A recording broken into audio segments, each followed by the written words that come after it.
आमीन। जय मसीह की। आज का जो विषय प्रभु ने मुझे दिया है कि मैं आपके साथ मिलकर बैठूं, और वो है सर्टेनिटीज, निश्चितताएं। जब हम मानवीय जीवन की बात करते हैं तो हम मनुष्य यही समझते हैं कि मनुष्य का जीवन अनिश्चित है और हमारे जीवन में कभी भी कुछ हो सकता है और होता भी है। इंसान सोते सोते इस संसार से विदा हो सकता है, होता है। संसार यात्रा करते हुए इस संसार से विदा हो सकता है, चाहे वो हवाई जहाज में यात्रा कर रहा हो, चाहे वो पैदल जा रहा हो, चाहे बस या कार, कैसे भी वो जब यात्रा कर रहा है इस संसार में, तो वो इस संसार को छोड़कर जा सकता है। मनुष्य पर कोई भी विपत्ति कभी भी आ सकती है। अब इसका बड़ा उदाहरण हम अपने जीवन में देख रहे हैं। चाहे किसी की भी गलती क्यों ना हो, लेकिन विपत्ति मनुष्य पर आई है और ये किसी ने नहीं सोचा था कि विपत्ति आएगी। तो मनुष्य का जीवन अनिश्चित है, कभी भी कुछ भी हो सकता है। और हम देखते हैं कि कभी पानी बहा के ले जाता है, कभी अकाल हमें मार देता है, कभी हमारी मानसिक परेशानियां हम मनुष्य को उस स्तर पर ले जाती है जहां वो अपने जीवन को स्वयं समाप्त कर लेता है। लेकिन परमेश्वर का वचन हमें आज उस आयत पर मनन और चिंतन करवा रहा है, जो कि अभी हमने पढ़ा है। पहला पत्रस और उसका पहला अध्याय और उसका 25वां पद। पहला पत्रस उसका पहला अध्याय 24 और 25 पद में लिखा है। ये आज की हमारी मुख्य आयत है। क्योंकि हर एक प्राणी घास की नाई है और उसकी सारी शोभा घास के फूल की नाई है। घास सूख जाती है और फूल झड़ जाता है। घास सूख जाती है और फूल झड़ जाता है, परंतु परमेश्वर का वचन युगानुयुग स्थिर रहेगा। और यही सुसमाचार का वचन है जो तुम्हें सुनाया गया था। परमेश्वर के वचन में लिखा है कि हर प्राणी घास की नाई है और उसकी सारी शोभा घास के फूल की नाई है। घास सूख जाती है और फूल झड़ जाता है, परंतु कौन स्थिर है केवल इस संसार में? परमेश्वर का वचन। और यही सुसमाचार का वचन है जो तुम्हें सुनाया गया है। जबकि हम अनिश्चितता के माहौल में रहते हैं, लेकिन परमेश्वर का वचन हमें निश्चित बातें बताता है, जो कि वचन में निश्चित बात, जिसको कि परमेश्वर ने अपने वचन में लिखवाया। निश्चित, ये निश्चित है, ये निश्चित है, ये निश्चित।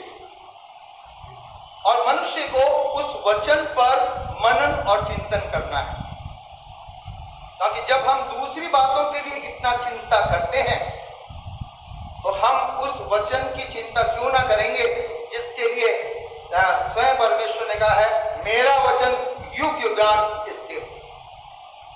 मैंने जो सुसमाचार अपने पुत्र में दिया है, युग युगान जीवित। हम उन निश्चितताओं को देखें जो कि हमें जानना आवश्यक है, और हम उन निश्चितताओं से सीखें और समझें कि हमारा आत्मिक जीवन किस स्तर पर होना आवश्यक है। सबसे पहला जो हमने भाग पढ़ा वो था उत्पत्ति का। उत्पत्ति उसका दूसरा अध्याय हमने पढ़ा 1 से 17 पद में वर्णन है सृष्टि की रचना का, 7वें दिन का परमेश्वर ने आदम को बनाया। परमेश्वर ने अपनी जीवन की श्वास उसमें फूंकी। परमेश्वर ने उसे अधिकार दिया कि वो उस अदन की वाटिका में रहे और उसमें काम करे और उसकी रक्षा करे। ये अधिकार परमेश्वर ने दिया। जीवन कहां से आया? परमेश्वर से आया।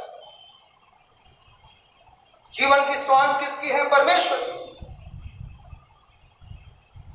लेकिन परमेश्वर के वचन में हम देखते हैं, जब तक कि परमेश्वर की आज्ञा का पालन होता रहा, परमेश्वर ने कभी भी मनुष्य को श्रापित नहीं किया।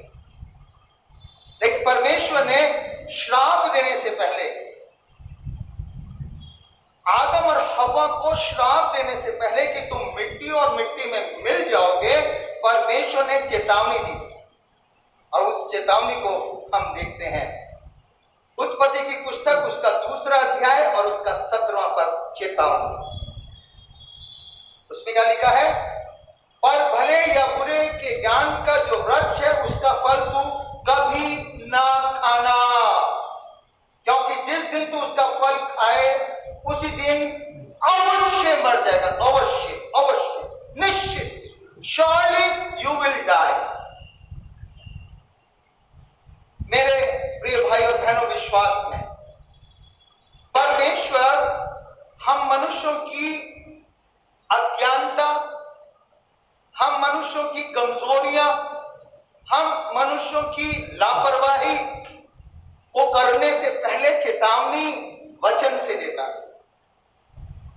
हम कई बार अपने जीवन में प्रैक्टिकली देखते हैं, जब तक हमारे जीवन में सब कुछ अच्छा चलता रहता है, हमें परमेश्वर की चेतावनियां याद नहीं आती। जबकि सारी चेतावनी बाइबल में लिखी हुई है। यदि तुम ऐसा नहीं करोगे तो मैं ऐसा करूंगा, यदि तुम ये नहीं करोगे तो मैं ऐसा करूंगा।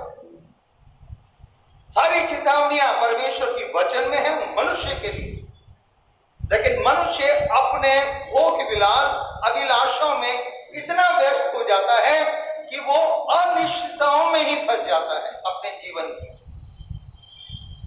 लेकिन परमेश्वर कहता है निश्चितता में आओ, निश्चितता में आओ, सर्टेनिटी में आओ, श्योरिटी में आओ, जो मेरा वचन है।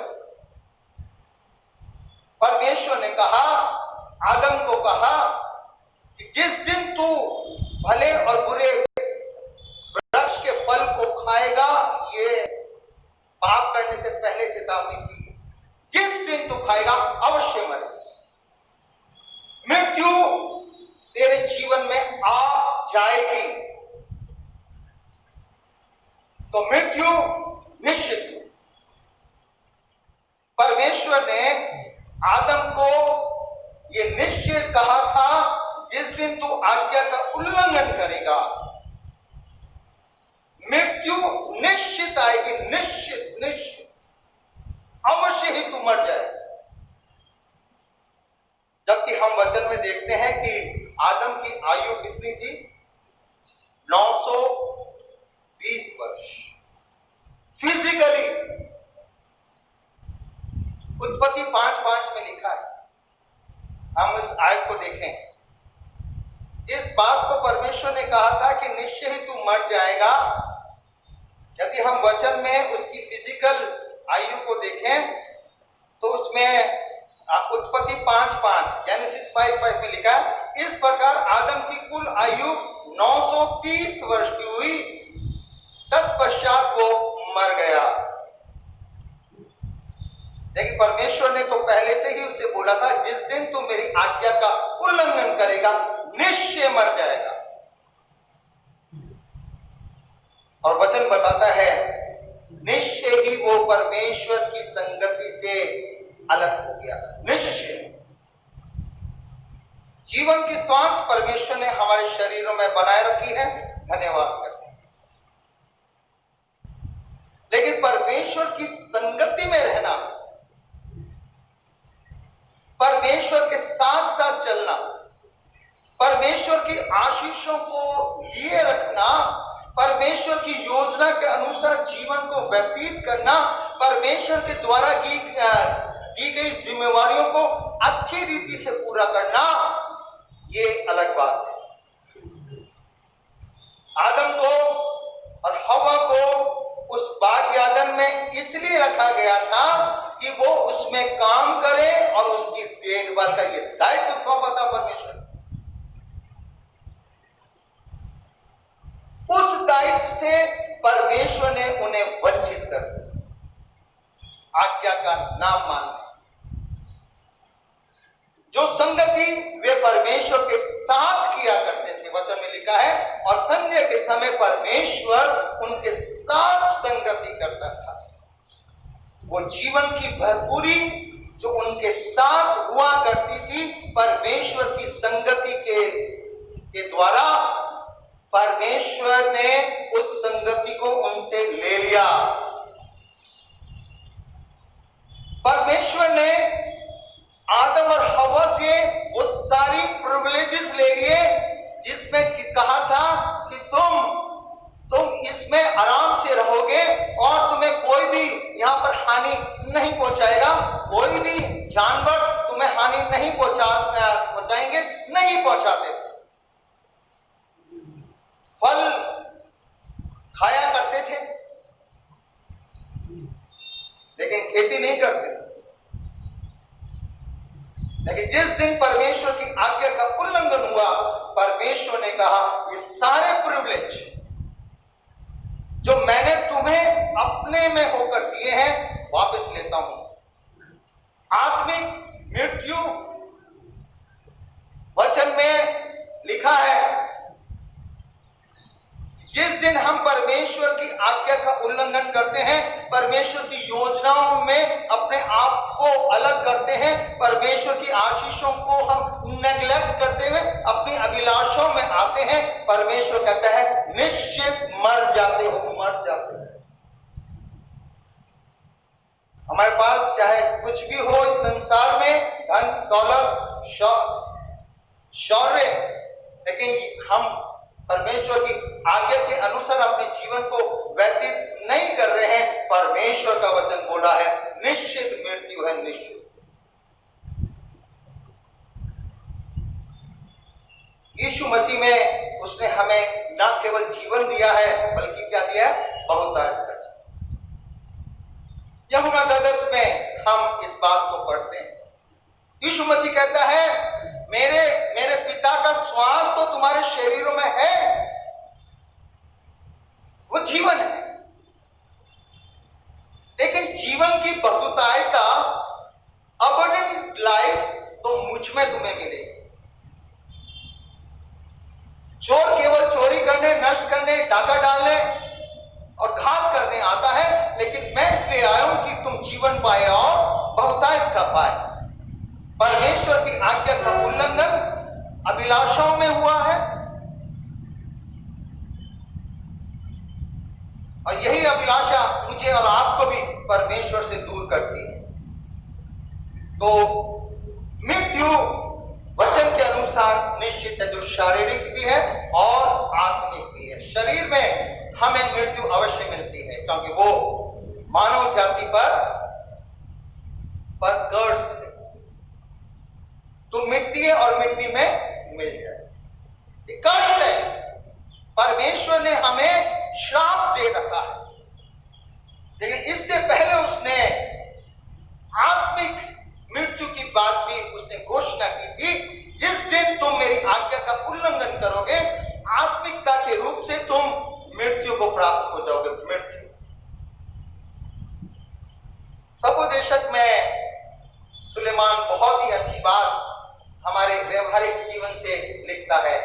सबोदेशक उसका 8वां अध्याय और 8वें पद को हम देखें।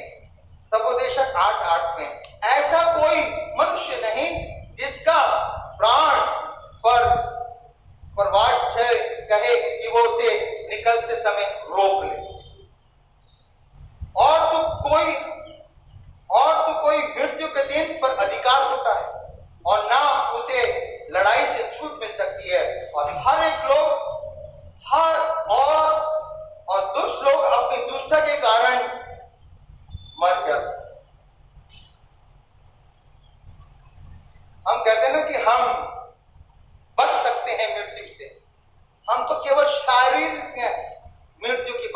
नहीं। मनुष्य किससे डर रहा है? शारीरिक मृत्यु से डर रहा है। मनुष्य किससे डर रहा है? शारीरिक मृत्यु से डरता है। अरे ये क्या हो, ऐसा हो जाएगा, ऐसा हो जाएगा, ऐसा हो जाएगा। परमेश्वर उससे पहले बोलता है आत्मिक मृत्यु से डरो। शरीर की मृत्यु तो आनी ही है। रोमियो 6:23 में यही लिखा है, पाप की मजदूरी तो मृत्यु। लेकिन परमेश्वर में, यीशु मसीह में परमेश्वर का वरदान अनंत जीवन। यहां पर सपोदेशक के द्वारा हमें यह वचन सिखाया जा रहा है कि हम अपने प्राण, अपनी मृत्यु को रोक नहीं सकते, जो कि शारीरिक है। हाँ, हम आत्मिक मृत्यु को रोक सकते हैं। हम आत्मिक मृत्यु को रोक सकते हैं, और उसका केवल एक ही उपाय है कि हम कैसे आत्मिक मृत्यु को रोक सकते हैं। वो है परमेश्वर का वचन। उसने कहा, जिस दिन तुम मेरी आज्ञा का उल्लंघन करोगे, अवश्य ही आत्मिक रूप से मर जाओगे, और जब तक तुम आज्ञा का पालन करते रहोगे, तुम्हारी आत्मिक मृत्यु नहीं होगी। वचन में जब हम आगे देखते हैं, जब न्याय होगा, मनुष्य का न्याय होगा, तो मनुष्य का न्याय कहां से होगा? उसकी मृत्यु, शारीरिक मृत्यु के बाद न्याय होगा आत्मा का। और आत्माओं का जब न्याय होगा, तब स्वर्ग नरक के बारे में बताया गया है, और जो सचमुच में पापी ठहरेंगे, उन आत्माओं को डाला जाएगा, और वो दूसरी मृत्यु। आत्मिक रूप से परमेश्वर मुझे फिर से सिखा रहा है, मेरा वचन स्थिर है, मेरा वचन युगयुगान है।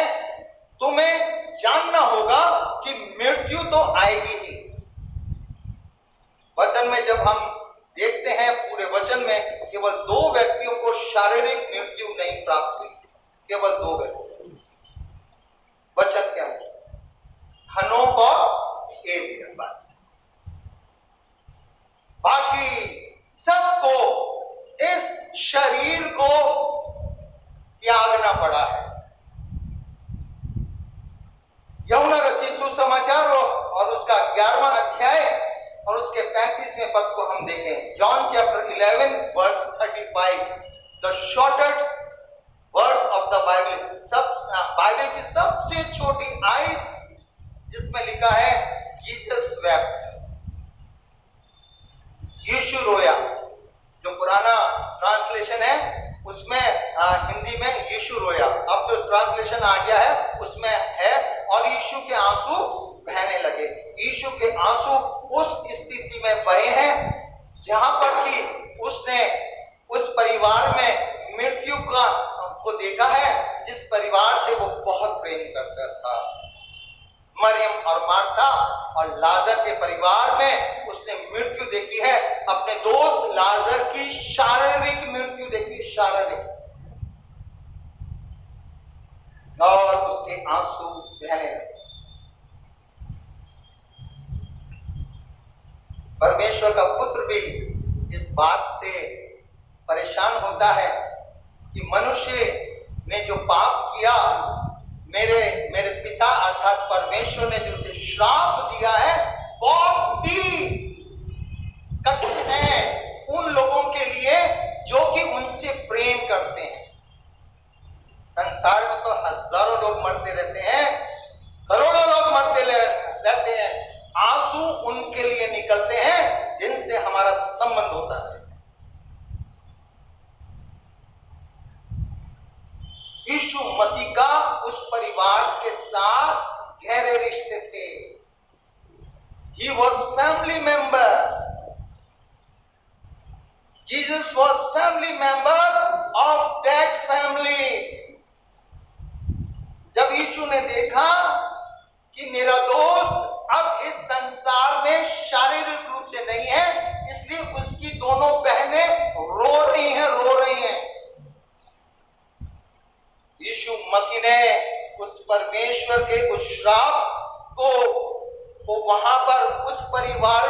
जहां वो मिलता जुलता था, महसूस किया अंदर से कि सचमुच में प्रियजन के जाने से, इस संसार से विदा होने से प्रियजनों को बहुत दुख होता है।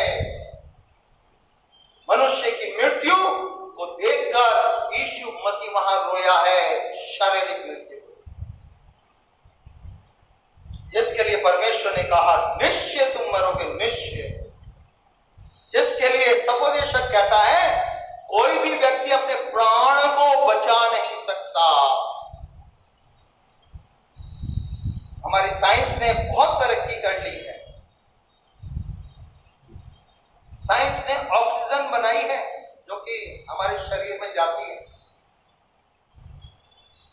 लेकिन ऑक्सीजन तब तक ही काम करती है जब तक कि परमेश्वर की इच्छा हो। कितने ही ऑक्सीजन सिलेंडर लगा लो, जिस समय परमेश्वर कहता है आए मनुष्य लौट जा, लौटा। अभी हमने भजन 90 में यही पढ़ा है, लौट जाता है मनुष्य, इस संसार से लौट जाता है। कोई अपने प्राण को बचा नहीं सकता, कोई व्यक्ति दूसरे के प्राण को बचा नहीं सकता है। निश्चित है मृत्यु, दोनों तरह की मृत्यु निश्चित है, शरीर की भी और आत्मा की। परमेश्वर के पास दोनों अधिकार, शरीर का भी आत्मा का भी। आत्मा का इसलिए अधिकार है क्योंकि उसका आत्मा का अंश हम में है, और शरीर पर उसका इसलिए अधिकार है, उसने बनाया है। वचन में लिखा, God created man in his own image by the soul of the earth, soil of the earth. परमेश्वर ने मिट्टी से रचना की थी आदम की। रचयिता परमेश्वर है, शरीर का भी और आत्मा का। मेरे प्रिय भाई और बहनों, जब हम निश्चिताओं की ओर जाते हैं, परमेश्वर के वचन को हम स्मरण रखें। जिस दिन तुम मेरी आज्ञा का उल्लंघन करोगे, निश्चय ही मौत तुम्हारे जीवन में आ जाएगी, आत्मिक और शारीरिक। आगे जब हम देखते हैं तो वचन में हम देखें यशाया नबी की पुस्तक, उसका 53वां अध्याय और उसके 4 पद में एक निश्चितता है। यशाया 53 और उसका 4 पद। आइज़ाया 53 वर्ष 4 में भी एक निश्चितता है। निश्चय उसने हमारे रोगों को सह लिया और हमारे ही दुखों को उठा लिया, तो भी हमने उसे परमेश्वर का मारा कूटा और दुर्दशा में पड़ा हुआ समझा। निश्चय परमेश्वर का वचन बता रहा है कि निश्चय ही उसने, अर्थात परमेश्वर के पुत्र ने हमारे सारे रोगों को उठा लिया, हमारे सारे पापों को उसने उठा लिया।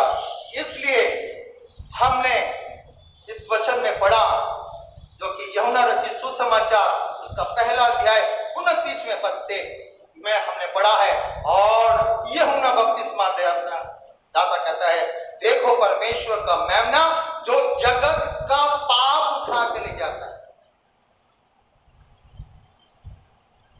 यशाया ने कई 100 साल पहले इस बात को बता दिया था। निश्चय है, ये निश्चय है कि परमेश्वर मानव जाति को के पापों के लिए अपने पुत्र को, अपने मेमने को भेजेगा ताकि वो पापों को उठा ले और मानव जाति का उद्धार करे। बहुत से लोग कहते हैं ये जीवन है, किसने जाना, कौन जानता है अगला जन्म क्या है और कैसे होगा। परमेश्वर का वचन कहता है निश्चय है, यदि पापों में मरोगे निश्चय है तुम उद्धार नहीं प्राप्त कर सकते। जीवन को व्यतीत करोगे, निश्चय है कि तुम उद्धार नहीं प्राप्त कर सकते। और तुम उद्धार अपने कामों से नहीं, अपने धन दौलत से नहीं, अपनी सामर्थ्य से प्राप्त नहीं कर सकते। केवल मेरे पुत्र यीशु मसीह में तुम उद्धार प्राप्त कर सकते हो, क्योंकि मैंने उसे तुम्हारे बदले स्वीकार किया। पाप की मजदूरी तो मृत्यु। यीशु मसीह मेरे और आपके लिए और पूरी मानव जाति के लिए सब्स्टिट्यूट बन के आया। सब्स्टिट्यूट निश्चय ही उसने हमारे रोगों को सह लिया। निश्चय परमेश्वर का वचन बोल रहा है। दुनिया में बहुत सी अनिश्चितताएं हैं। हम अनिश्चितताओं में अपने जीवन को व्यतीत कर देते हैं, उनकी चिंताओं में हम अपने जीवन को व्यतीत करते हैं। परमेश्वर कहता है निश्चितता की ओर जाओ जो कि मेरे वचन में है। यीशु निश्चित रूप से वो मेरे और आपके लिए सलीब पर चढ़ाया गया है। उत्पत्ति की पुस्तक को जब हम पढ़ते हैं, 22वां अध्याय, जो उत्पत्ति का बहुत फेमस अध्याय है, उत्पत्ति 22 और उसके 12 और 14 पद से 12, 13, 14 पद में क्या लिखा है? अब्राहम को परमेश्वर ने कहा था अपने पुत्र इसहाक की बलि मुझको चढ़ा। और अब्राहम अपने पुत्र इसहाक को लेके गया उस जगह पर, उस पहाड़ पर जहां परमेश्वर ने कहा था। और अब्राहम ने इसहाक के लिए वहां पर वेदी बनाई है और वेदी पर अपने पुत्र को बांध कर रख दिया है और अपने हाथ में छुरी लेकर बिल्कुल तैयार है बलिदान देने के लिए, क्योंकि परमेश्वर ने कहा था। परमेश्वर ने कहा था बलिदान करना है। अब्राहम ने कहा बलिदान करूंगा।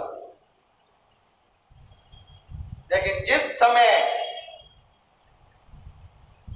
वो बिल्कुल उस आज्ञा का पालन कर चुका, मतलब बिल्कुल वो परमेश्वर की आज्ञा के अनुसार कार्य कर रहा था, और परमेश्वर ने कहा मैंने तेरे बलिदान को स्वीकार किया। I have accepted your sacrifice, क्योंकि तूने मेरी आज्ञा का पालन किया। लेकिन परमेश्वर ने बलिदान के लिए तो कहा था, बलिदान तो चढ़ाना, मुझे अपने पुत्र को बलिदान चढ़ाना। और वचन में लिखा है, यहोवा के दूत ने कहा देख झाड़ी में, और वचन में लिखा है उस झाड़ी में एक मेढ़ा फंसा हुआ था। परमेश्वर के दूत ने कहा इसे निकाल और परमेश्वर के लिए वेदी पर उसे बलिदान दे। बलिदान तो आवश्यक था, क्योंकि परमेश्वर ने बोला था बलिदान चढ़ा। लेकिन परमेश्वर ने उसकी आज्ञा का पालन करने के कारण अब्राहम के 100% आज्ञा का पालन करने के कारण परमेश्वर ने वहां एक उपाय किया। एक मेढ़े को वहां पर रखा, क्योंकि परमेश्वर ने कहा था बलिदान तो मुझे चाहिए। और अब्राहम खुश हुआ और उसने उस जगह का नाम क्या रखा? यहोवा यीरे, अर्थात परमेश्वर जो उपाय करता है, जिसने सब्स्टिट्यूट भेजा है, जिसने मेरे पुत्र की जगह एक मेमने को भेजा है, मैं उस परमेश्वर की आराधना करता हूं। Praise the Lord. मैं और आप विश्वासी ऐसे नहीं हैं। हम तो अपने पापों में डूबे हुए थे, मानव जाति पापों में थी, लेकिन परमेश्वर ने अपने पुत्र में होकर उपाय किया है। इसलिए यूहन्ना कहता है देखो वो परमेश्वर का मेमना जो जगत का पाप, तुम्हारे पाप नहीं, जगत का पाप, सारी मानव जाति के पाप को लेकर वो अपना बलिदान दे रहा है।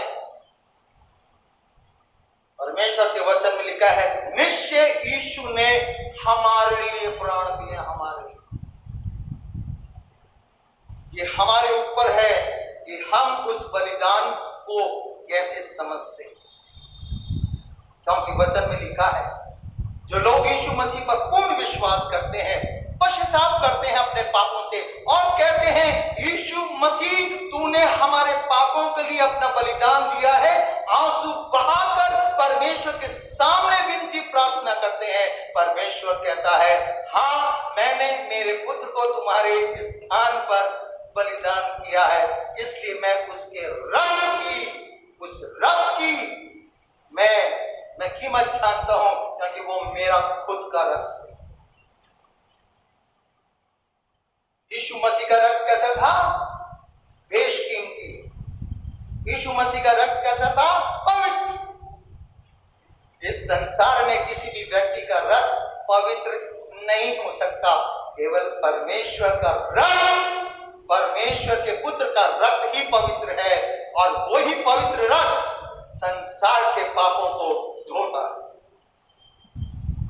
निश्चय जाने कि हमारे लिए यीशु ने अपना बलिदान दिया। निश्चय परमेश्वर मुझे और आपको इसलिए लिए चलता है क्योंकि वो हमें निष्ठा में लेके जाता है। इब्रानियों की पत्री उसका 2 अध्याय और उसके 9वें पद में लिखा है, इब्रानियों 2:9 में लिखा, हिब्रू चैप्टर 2 वर्स 9 में, पर हम यीशु को जो स्वर्गदूतों से कुछ ही कम किया गया था, मृत्यु का दुख उठाने के कारण महिमा और आदर का मुकुट पहने हुए देखते हैं, ताकि, बहुत अच्छी आयत है, ताकि परमेश्वर के अनुग्रह से हर एक मनुष्य के लिए मृत्यु का स्वाद चखे। हर एक मनुष्य के लिए मृत्यु का स्वाद चखे। यीशु मसीह ने बलिदान दिया है सलीब पर, हर एक मनुष्य के लिए दिया है, क्योंकि वचन में लिखा है कि यीशु मृत्यु का स्वाद चखे। वो परमेश्वर का पुत्र जो कभी मर नहीं सकता, वो परमेश्वर जो जिसे कोई मार नहीं सकता, उसने अपने पुत्र को मानव जाति में या मानव रूप में इसलिए भेजा है कि वो मनुष्यों के लिए मृत्यु के स्वाद को चखे कि मृत्यु क्या होती है। हम यीशु मसीह के उस सर्वश्रेष्ठ बलिदान को हल्का नहीं ले सकते। जो पाप से अनजान था, उसने मेरे और आपके लिए उन पापों को ले लिया। जिस पर कोई उंगली उठा नहीं सकता था, उसने सारी बलाएं अपने ऊपर ले ली और लोगों को उसके पर अधिकार दिया। लोगों ने उसके मुंह पर थूका। किसकी हिम्मत हो सकती है यीशु मसीह पर थूकने? परमेश्वर के पुत्र, किसकी हिम्मत हो सकती है परमेश्वर के पुत्र की हंसी उड़ाने? किसमें हिम्मत हो सकती है कि परमेश्वर को के पुत्र को ठट्टों में उड़ाने की? हिम्मत नहीं हो सकती मनुष्य के लिए। लेकिन परमेश्वर ने अपने पुत्र को मनुष्यों के स्थान पर वहां पर रखा, ताकि मनुष्य जान ले कि क्या होते हैं पाप। जब पापी होता है मनुष्य, कोई भी व्यक्ति उसका ठट्ठा उड़ा सकता है, कोई भी व्यक्ति उसे हवा में उड़ा सकता है। जब हम अपने व्यवहारिक जीवन में देखते हैं, जब किसी व्यक्ति से गलती होती है तो लोग उसको दबा सकते हैं क्योंकि वो गलती पर है, लेकिन जब तक मनुष्य गलती नहीं करता कोई उंगली नहीं उठा सकता। लेकिन निश्चय ही परमेश्वर ने अपने पुत्र को मेरे और आपके लिए, मानव जाति के लिए उस समय पापों से लाद दिया। इसी यशायाह नबी की पुस्तक उसका 63वां अध्याय और 7 और 8 पद को हम देखें। यशायाह नबी की पुस्तक उसका 63वां अध्याय पद 7 और 8 में हमें एक वचन और मिलता है। आइज़ाया 63 वर्स 7 एंड 8, जितना उपकार यहोवा ने हम लोगों का किया है, अर्थात इजराइल के घराने पर दया और अत्यंत करुणा करके उसने हमसे जितनी भलाई की है कि उन सब के अनुसार मैं यहोवा के करुणामय कामों का वर्णन और उसका गुणगान करूंगा, क्योंकि उसने कहा है। किसने कहा है? परमेश्वर ने कहा है,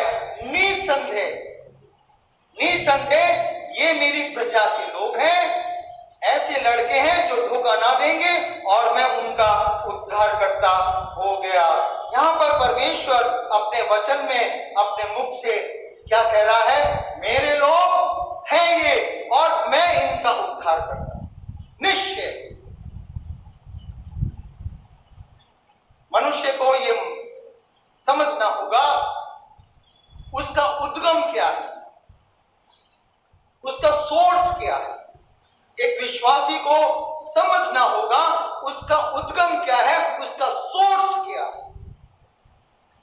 पुराने नियम में इस्राएलियों का स्रोत कौन था? परमेश्वर यहोवा। वो कह रहा है मेरे लोग हैं और निश्चय ही ये मुझे कभी धोखा ना देंगे, जबकि कई बार अब परमेश्वर के विरुद्ध उन्होंने विश्वासघात किया है। परमेश्वर ने क्रोध करके उन्हें डांटा है और उन्हें नष्ट भी किया है। बहुत बार परमेश्वर ने उन्हें अपने नजरों से अलग किया है, लेकिन परमेश्वर कहता है यशायाह में 63 अध्याय में, निश्चय ये मेरे लोग हैं और ये वे लड़के हैं जो कभी मुझे धोखा नहीं देंगे, और जिस दिन ये मुझे धोखा नहीं देते हैं मैं इनका उद्धार। यीशु मसीह भी यही बात बोलता है। जो कोई मेरे पीछे आना चाहता है, जो कोई मेरा चेला बनना चाहता है, अपने आपे से इनकार करे, मेरे पीछे पीछे आए और प्रतिदिन अपना सलीब उठाए, तब मैं उन्हें स्वीकार करूंगा।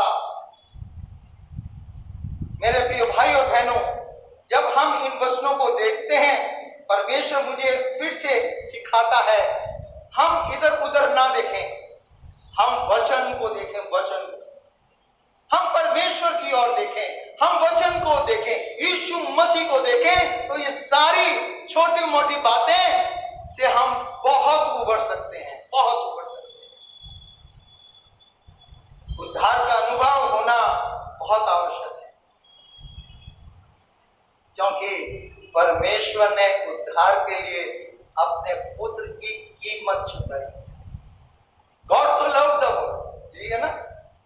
यूहन्ना 3:16 यही ना? परमेश्वर ने जगत से ऐसा प्रेम कि उसने अपना इकलौता पुत्र दे दिया ताकि जो कोई उस पर विश्वास करे नाश न हो परंतु अनंत जीवन। परमेश्वर के पुत्र का बलिदान हल्का नहीं है। इसलिए पतरस अपनी पत्री में लिखता है तुम्हारा छुटकारा निकम्मे चाल चलन से नहीं हुआ कि हम जो कर रहे हैं हमें कल छुटकारा मिल जाएगा। तुम्हारा छुटकारा बेशकीमती लहू से हुआ है, जो कि यीशु का रक्त। तीतुस की पत्री उसका 2 अध्याय और उसके 14वें पद में लिखा है।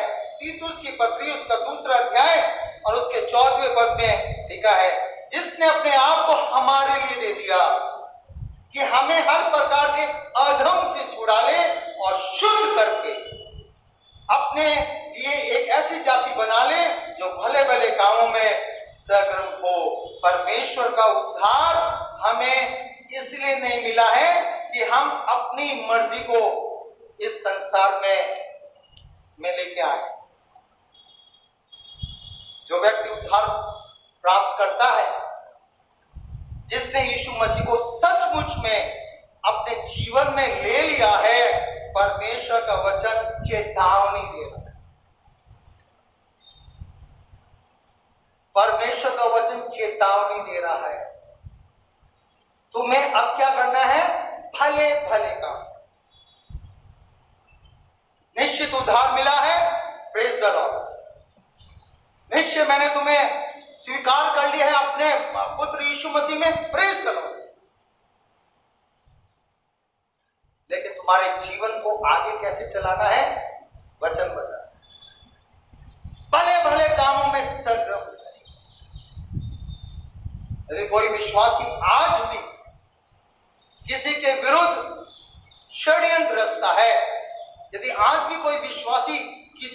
हानि पहुंचाने की कोशिश करता है, यदि आज भी एक विश्वासी अपने मन में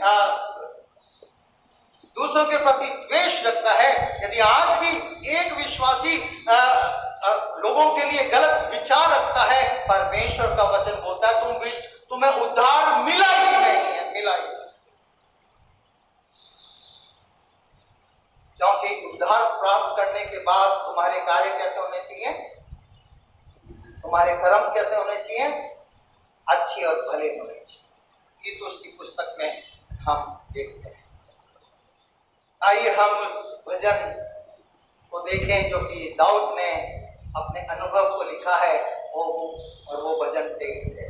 उसके छठे पद को हम देखें, भजन संहिता 23 और उसका छठे पद को हम देखें। वहां भी एक निश्चितता, Psalm 23 वर्स 6 में लिखा है, निश्चय भलाई और करुणा जीवन भर मेरे साथ साथ बनी रहेगी और मैं यहोवा के धाम में सदा वास करूंगा। निश्चय भलाई और करुणा मेरे जीवन भर मेरे साथ साथ बनी रहेगी और मैं यहोवा के धाम में सदा वास करूंगा। इसका अर्थ है परमेश्वर जब हमारे साथ है तो हमें सब कुछ अच्छा और भला मिलता है, उपलब्ध है। परमेश्वर की भलाई और करुणा उन लोगों के लिए उपलब्ध है, उन लोगों को वो देता है जो उस पर पूर्ण विश्वास करते हैं। क्योंकि दाऊद इस भजन को शुरुआत में जब लिखता है, वो कहता है, लॉर्ड यहोवा मेरा चरवाहा है, लॉर्ड इज माय शेफर्ड। उस रिश्ते को, उस संबंध को जब वो आगे बढ़ाता है जीवन में, तो अंतिम पद में आकर बोलता है, मुझे निश्चय कि परमेश्वर के साथ जुड़े रहने में मेरे जीवन में भलाई और करुणा बनी रहेगी, भलाई और करुणा बनी रहेगी। फिर एक प्रश्न चिन्ह उन लोगों के सामने आता है जो लोग कहते हैं, हमने इतना विश्वास किया, हमने इतनी प्रार्थना की, हम इतना वचन पढ़ते हैं, हम ये करते हैं, हम वो करते हैं, लेकिन हमारे घर में आशीष नहीं है, हमारे जीवन में आशीष नहीं है, परमेश्वर की करुणा और भलाई हमारे जीवनों में नहीं है। दाऊद कहता है, जब तक बने नहीं रहोगे परमेश्वर में, ये दोनों चीजें तुम्हें कभी प्राप्त नहीं हो।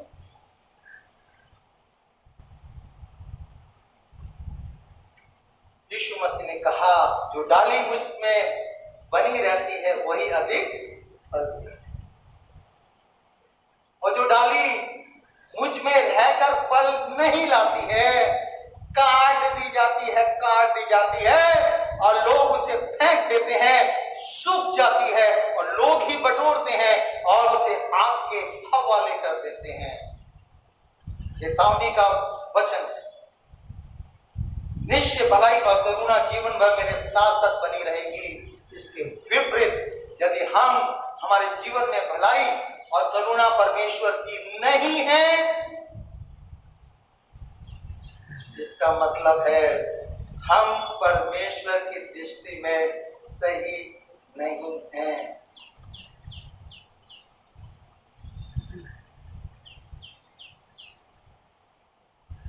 यिर्मयाह नबी की पुस्तक उसका 35वां अध्याय पद 11 को देखें। यिर्मयाह चैप्टर 33 वर्स 11।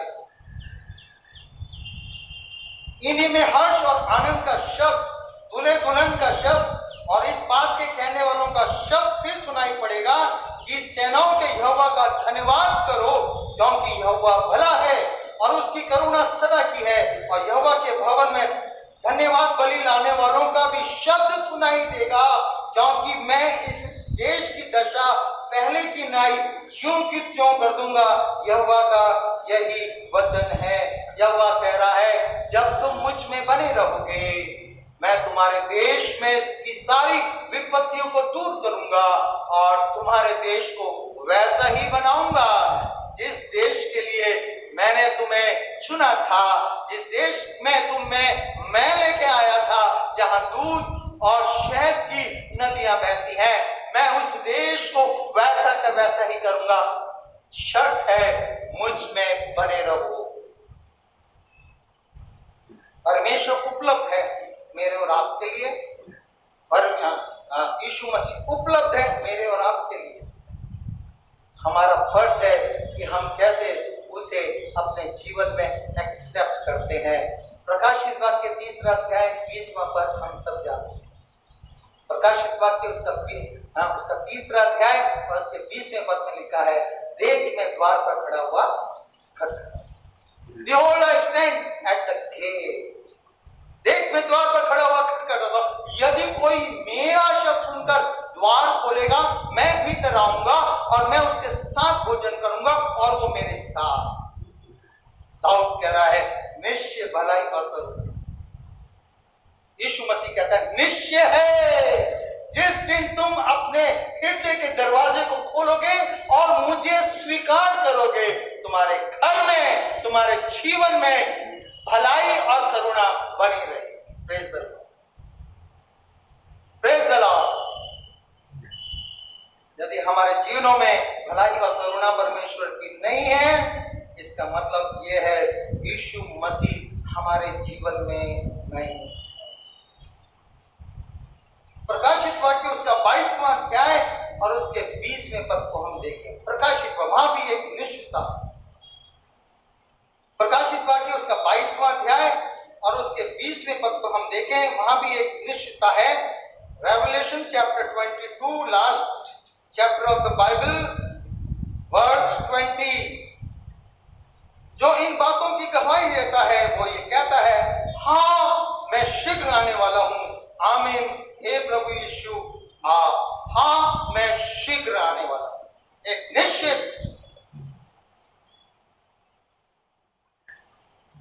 हर एक विश्वासी जो यीशु मसीह पर पूर्ण विश्वास करता है, अपने विश्वास वचन में यही कहता है। तो हम विश्वास वचन पढ़ते हैं, कलीसिया का मारा गया, गाड़ा गया, तीसरे दिन मृतकों में से जी उठा, स्वर्ग पर चढ़ गया और सर्वशक्तिमान परमेश्वर की दाहिनी ओर विराजमान। वहां से जीवितों और मृतों का न्याय करने फिर आएगा। यीशु मसीह का इस संसार में दोबारा आना निश्चय है, वचन निश्चित है, वचन बताता निश्चित। उसके लिए कही गई सारी भविष्यवाणियां पूरी हो गई हैं, सारे कार्य पूरे हो गए। परमेश्वर के पुत्र के संसार में केवल एक कार्य रह गया है, उसका दोबारा इस संसार में आना और न्याय करना। इसलिए कलीसिया विश्वासियों को यह समय दिया गया है अनुग्रह का। We are living in the period of grace. हम अनुग्रह के समय में जीवन व्यतीत कर रहे हैं। इसलिए पौलुस कहता है, क्या अनुग्रह है इसलिए क्या हम अपने जीवन को पापों में व्यतीत कर दें? पौलुस कहता है नहीं मेरे प्रिय कलीसिया के लोगों, इस अनुग्रह को तुम व्यर्थ ना जानो, क्योंकि ये परमेश्वर का अनुग्रह है और उसके पुत्र में तुम्हें ये अनुग्रह मिला है। इस अनुग्रह को व्यर्थ ना जानो, क्योंकि जिस दिन तुम इस अनुग्रह को व्यर्थ जानोगे, परमेश्वर का कोप तुम पर आ जाएगा। वचन में लिखा है जब यीशु मसीह दोबारा इस संसार में आएगा, बहुत से लोग पहाड़ों और टीलों से क्या कहेंगे? वचन में लिखा है, आए पहाड़ों आए टीलों हम पर गिर पड़ो, हमें उसके क्रोध से बचा लो, क्रोध से बचा लो। ये लोग होंगे जिन्होंने अपने जीवन में परमेश्वर को स्थान नहीं दिया। वे लोग होंगे जिन्होंने यीशु मसीह के बलिदान को हल्का जाना, स्वीकार नहीं किया और उसे ठट्टों में उड़ाया है। यहां तक कि मसीही नाम रखते हुए भी जीवन को वैसा नहीं जिया है जिसके लिए यीशु मसीह कहता है। वो लोग होंगे कहेंगे हमें उसके क्रोध से बचा लो। तो हमारे निश्चय है कि यीशु मसीह आने वाला है, उसके आने की तैयारी हमें करनी है। इसलिए इस अध्याय में लिखा है आत्मा और दुल्हन दोनों कहती क्या? आत्मा और दुल्हन दोनों कहती हैं आ हे यीशु आ। निश्चय है यीशु का मनुष्य अनिश्चितता में अपने जीवन को व्यतीत करता जाता है, लेकिन आत्मिक रूप से उसे निश्चय होना है। मृत्युवाणी है दोनों तरह की, शारीरिक और आत्मिक। उसे ध्यान रखना है कि उसके बदले यीशु ने दान दिया है, यीशु ने बलिदान दिया है। उसे ध्यान रखना है उसका उद्धार यीशु मसीह के द्वारा हुआ है। उसे ध्यान रखना है भलाई और सच्चाई जीवन भर तभी बनी रहेगी जब परमेश्वर और उसका पुत्र हमारे जीवनों में होगा। और उसे ध्यान रखना है कि उस आशा को बनाए रखना है, यीशु मसीह दोबारा आएगा और अपनी दुल्हन को अपने साथ लेके जाएगा। ये आशा मेरे और आपके लिए, हर एक विश्वासी के लिए है।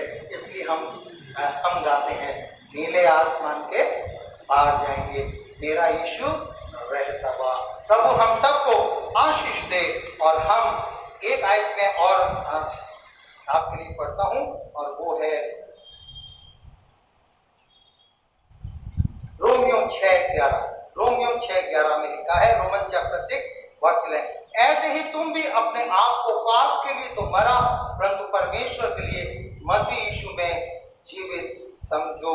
ये आशा और ये कार्य मेरे और आपके लिए है जो विश्वास है। हमें पाप के प्रति तो मरना है, लेकिन जीवन में अपने आप को जीवित रखना है, तो मसीह के लिए जीवित रखना है, तो दोबारा आएगा और हमारा न्याय करेगा। प्रभु हम सबको आशीष दे। आइए हम